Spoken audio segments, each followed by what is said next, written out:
Hello friends, you are welcome to this channel. Today in this video I will show you how to stop any program or application which are not responding.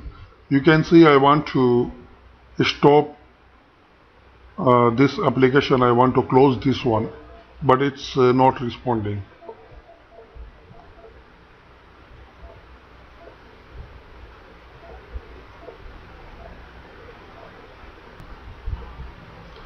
And if you want to close this one to, like, from here, from taskbar, so it will not responding.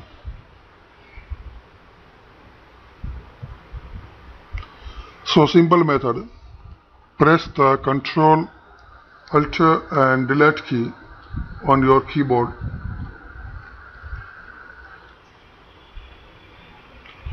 and select the task manager.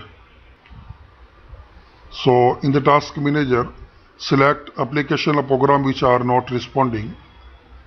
In my case, a power mirror is not responding. So select and click on end task. So by this easy method you can stop any application, any program which are not responding to your computer. Remember, Ctrl, Alt and Delete key press together. Thanks for watching this video.